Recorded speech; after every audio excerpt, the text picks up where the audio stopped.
गर्मियों के दिन समाप्त होने को थे, लेकिन गर्मी अभी भी बहुत ज्यादा बढ़ रही थी। मिट्ठू एक पेड़ की छांव में बैठा हुआ था। तभी उसके पास एक आसमान से चिड़िया आकर गिरी। किधर चल दिए चुनमुन? आज नहीं तो कल आपुनधारी को अपना शिकार बनाकर ही रहेगा। इतना कहते ही गोल्डीबाज वहां से निकल गया। अरे ये तुम्हें चोट कैसे आई? तुम ठीक तो हो ना? हाँ, अब मैं ठीक हूँ, लेकिन मुझे उस बाज ने झपट लिया था। लेकिन वो तो अब चला गया। तुम्हारा नाम क्या है? मेरा नाम चुनमुन है। ये तो बहुत प्यारा नाम है। तुम मेरे साथ चलो। जब तक तुम ठीक नहीं हो जाती तुम मेरे साथ मेरे घर पर रुक सकती हो। सच में? क्या तुम सच बोल रहे हो? हाँ, मैं और बिंदु आंटी तुम्हारा अच्छे से ध्यान रखेंगे। जब तुम बिल्कुल ठीक हो जाओगी तो अपने घर अपने जंगल लौट जाइएगा। मिट्ठू की बात सुनते ही चुनमुन बहुत खुश हुई और वे मिट्ठू के साथ उसके घर की तरफ चली गई। वहाँ पर मिट्ठू की मौसी बिंदु एक लाल पत्थर के पास बैठी हुई थी, जो दिखने में काफी खूबसूरत दिख रहा था। अरे, तुम तो बहुत प्यारी चिड़िया हो। क्या नाम है तुम्हारा और ये चोट तुम्हें कैसे आई? आंटी, मेरा नाम चुनमुन है। गोल्डी नाम का बाज मेरे पीछे कई दिनों से लगा हुआ था। आज उसी से मैं बचते बचाते आपके जंगल में आ पहुंची। यह चोट भी मुझे तभी लगी जब मैं उससे बचकर भाग रही थी। चलो कोई बात नहीं बेटा, अब जब तक तुम ठीक नहीं हो जाती तुम हमारे साथ इसी गुफा में रहोगी। अपनी मौसी बिंदु की बात सुनकर मिट्ठू बहुत खुश हो गया था और अब बिंदु ने चुनमुन के पंख पर मरहम पट्टी भी की। ऐसे ही 2-3 दिन बीत गए। एक रोज मिट्ठू और चुनमुन आपस में बातें कर रहे थे। मिट्ठू, एक बात समझ नहीं आई। आपकी फैमिली दूसरी पक्षियों की तरह घोंसले में क्यों नहीं रहती? और बिंदु आंटी जिस पत्थर के पास बैठे रहते हैं उस पत्थर का रोजाना रंग कैसे बदल जाता है? चुनमुन, वैसे तो ये एक राज की बात है, लेकिन तुम मेरी एक अच्छी दोस्त हो, इसीलिए मैं तुम्हें बता देता हूँ। असल में वो एक आम पत्थर नहीं, एक जादुई पत्थर है। इन सर्दियों में हमारे जंगल में आसमान से एक परी आकर गिरी थी। उसकी तबीयत ठीक नहीं थी।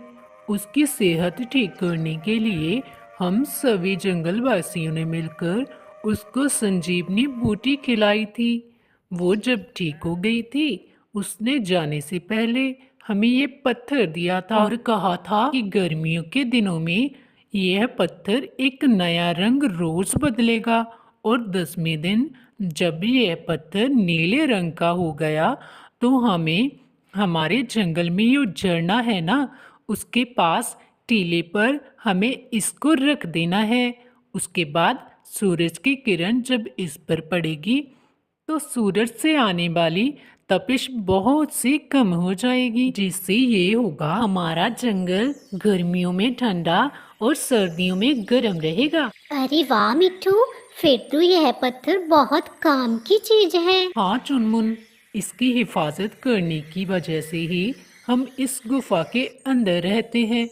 अगर इसको किसी जानवर या पक्षी ने खा लिया तो वह बहुत ही शक्तिशाली हो जाएगा, लेकिन हम इसको सभी की भलाई के लिए ही इस्तेमाल करना चाहते हैं, इसीलिए इसको हम टीले पर ही लगाएंगे। मगर मिट्ठू, अगर किसी ने टीले से चुराने की कोशिश की तो? चुनमुन, वहाँ हम इसको एक बार रख देंगे तो यह हमेशा के लिए उस टीले के साथ चिपक जाएगा। बस अब हमें इसकी रखवाली तब तक ही करनी होगी। अच्छी बात है मिट्ठू, आज से मैं भी इसकी हिफाजत में लग जाऊंगी। शाम ढलते ही गहरी रात हो चुकी थी। अब पत्थर को भी रंग बदलते 9 दिन बीत चुके थे। उस रात बिंदु, मिट्ठू और चुनमुन तीनों उस गुफा में सो रहे थे। सुबह होते ही मिट्ठू और बिंदु जब उठे तो उन्होंने देखा कि चुनमुन और पत्थर दोनों गुफा से गायब थे। तभी जंगल का राजा सिपाहियों समेत वहां पर आ गया और फिर बिंदु चिड़िया ने राजा जी को सारी बात बता दी। क्या तुम दोनों ने बाहर से आई हुई चिड़िया पर कैसे विश्वास किया? माफ कीजिएगा महाराज, मगर हमारी नीयत गलत नहीं थी। उस चिड़िया पर भरोसा हमने सिर्फ उसकी हेल्प करने के लिए ही किया था। हम तो इस पत्थर की हिफाजत के लिए अपना घर, ऐशो आराम सब छोड़ दिया था। अब उसकी नीयत बिगड़ गई तो अब हमारी गलती क्या है इसमें महाराज? बिंदु, तुम जानती थी ना कि आज 10वां दिन है। उस पत्थर को टीले पर लगाने का टाइम सिर्फ आज का ही है। वो पत्थर अगर किसी गलत हाथों में चला गया तो तुम्हें तो पता ही है ना क्या होने वाला है पूरे जंगल में। इसमें बिंदु आंटी की कोई गलती नहीं है महाराज। मैं उसे कैसे भी करके ढूंढ कर लाऊंगा। चुनमुन चोरी नहीं कर सकती, मुझे पता है। जरूर उसे दुष्ट गोल्डी ने ही चुनमुन और पत्थर को गायब किया है। फिर मिट्टू चुनमुन और रहस्यमयी पत्थर की तलाश में निकल पड़ा। जंगल में गर्मी की वजह से महामारी सी फैल गई थी। पेड़ों के पत्ते सूखने लगे। बढ़ती हुई गर्मी पक्षियों को अपने चपेट में ले रही थी। तबीयत बिगड़ने पर कई पक्षी वैद्य जी के पास जमा थे। दूसरी तरफ मिट्टू चुनमुन और रहस्यमयी पत्थर की तलाश में एक जगह पर पहुंच गया था। मिट्टू ने अपने से थोड़ी ही दूरी पर देखा कि चुनमुन और गोल्डी एक जगह पर जमा थे और जादुई पत्थर भी उन दोनों के बीच रखा हुआ था। चुनमुन, अब मैं आ गया, तुम्हें अब डरने की कोई जरूरत नहीं है। मिट्टू उठते हुए उनके थोड़ा पास चला गया। हा हा हा हा हा हा। चुनमुन, इसे लगता है कि ये तारे को बचाने आया है। जरा इस बेवकूफ को अपनी असलियत तो बताओ। बड़ा हीरो आया विलन को हराने।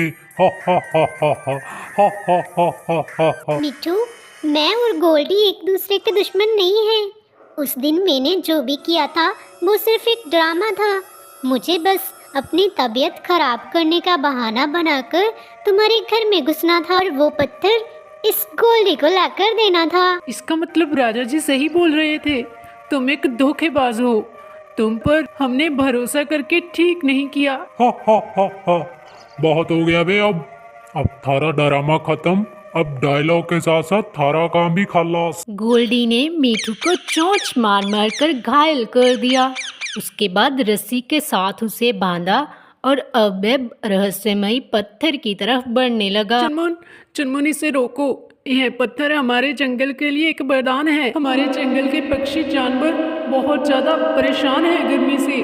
अगर यह पत्थर अपनी जगह पर नहीं पहुंचा तो सभी पेड़ पौधे पक्षियों के मरने की नौबत आ जाएगी। प्लीज चुनमुन, चुनमुन, एक बार सोचो, इसमें हम सबकी भलाई है। गोल्डी पत्थर की तरफ बढ़ा। उसने उसको चोंच में दबाया और निगल गया। अगले ही पल उसकी हंसी रुक गई। गोल्डी, जो पत्थर तुमने जादुई समझकर खाया है वो असल में एक आम पत्थर था। तुम्हारे कहने पर मैंने इस पत्थर को चुराया तो जरूर था, लेकिन बाद में मुझे एहसास हुआ कि जिन पक्षियों ने मेरी इतनी केयर की उनके साथ धोखा करना ठीक नहीं होगा। इसलिए मैंने इस पत्थर के जैसा आम पत्थर ढूंढा और तुम्हें लाकर दे दिया। अब गोल्डी के गुस्से का कोई ठिकाना नहीं था, लेकिन अब उसके गले में पत्थर फंस चुका था, जिसकी वजह से उसे सांस लेने में भी तकलीफ हो रही थी। थोड़ी देर चीखने चिल्लाने के बाद आखिर गोल्डी ने दम तोड़ दिया। चुनमुन ने मिट्टू को रस्सियों से आजाद किया। फिर मिट्टू ने अपने पंजों में लेकर उस रहस्यमयी पत्थर को झरने के पास एक टीले पर जाकर रख दिया। सूरज की किरणें टकराते ही वहाँ का मौसम एकदम शांत व ठंडा हो गया। फिर मिट्टू ने आते ही सभी पक्षियों को सब कुछ बता दिया। सभी पक्षियों ने चुनमुन की बहुत तारीफ की। तो दोस्तों, हमें इस कहानी से क्या शिक्षा मिली कि परिस्थिति कितनी भी गंभीर क्यों ना हो, हमें हमेशा सही का ही साथ देना चाहिए। तो दोस्तों, आपको हमारी यह कहानी कैसी लगी हमें कमेंट्स में बताना बिल्कुल ना भूलना। और हमारी स्टोरी लाइक, शेयर और हमारे चैनल बिंदु चिड़िया टीवी को सब्सक्राइब करके ज़रूर जाइएगा। तो मिलते हैं ऐसी ही इंटरेस्टिंग सी नेक्स्ट स्टोरी में।